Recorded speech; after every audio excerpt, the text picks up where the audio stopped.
Good day, DC. It is 10 o'clock, Wednesday, September 28th. Thank you very much for joining us. We appreciate you as always.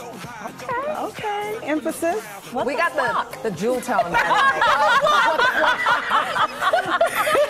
Got to take your time with that one. Exactly. Make sure the L was in there.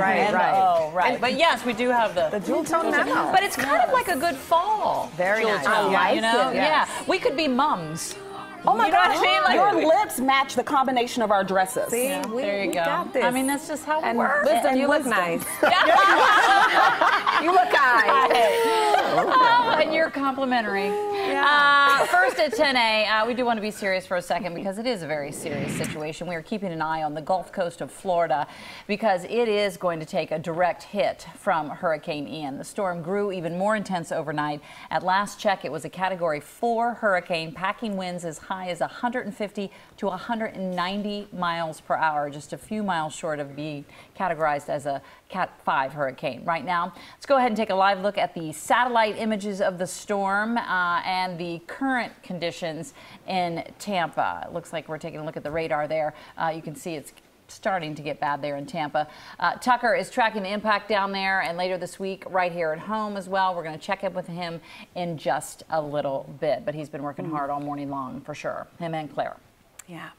All right, well, time now. We're going to shift gears and get into what's trending at 10A. Take a listen. A wine glass, bitch, so be patient.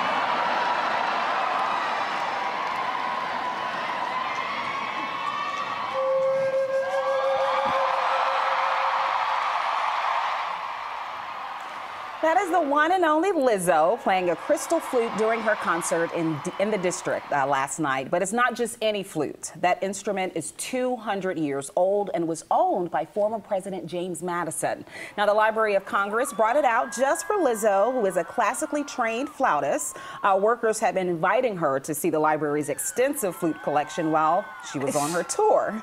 She's twerking. She's twerking with the flute, yes. I can assure you James Madison never thought his flute I know, was not be a at part all. of that. Never skipped a beat. Lizzo seemed thrilled about making history. You see her there. She's the first person to ever play that flute. Wow. She tweeted, "Nobody has ever heard this famous crystal flute before. Now you have." The Library of Congress also tweeted, "We just did a DNA test. Turns out it's 100% that flute Lizzo played at her D.C. stop, and it's safe and back at the library." I think that's so cool. I love this. I don't know whose idea it was, but I love that if it was the Library of Congress, that it was their idea that it was great, and if it wasn't, that they were amenable to doing it. If someone said, you know, can we do it? I think it's just really fun. It's a great moment. And also to focus on her talent. Absolutely. Because in the news recently, it's been other stuff, you know, and lashing back at haters. But she is super, super talented. Singer, songwriter, dancer, twerker, and she plays the flute. And like, what can she producing do? and hosting a show. She's got it all over. One thing that I don't think is appreciated enough from her is that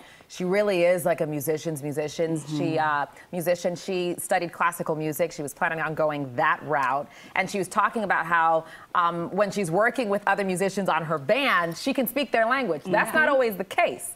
So I think it's just awesome that she gets to show off her other skills. I agree. It's not just that she plays the flute. She's a classically trained flautist. Absolutely. I mean, at the highest level. Yeah. All right, next up, the nation's capital is known for its monuments and its memorials, but apparently D.C.'s got a little bit of a potty mouth, too, because D.C. tied in 6th place in the U.S. cities where people swear the most.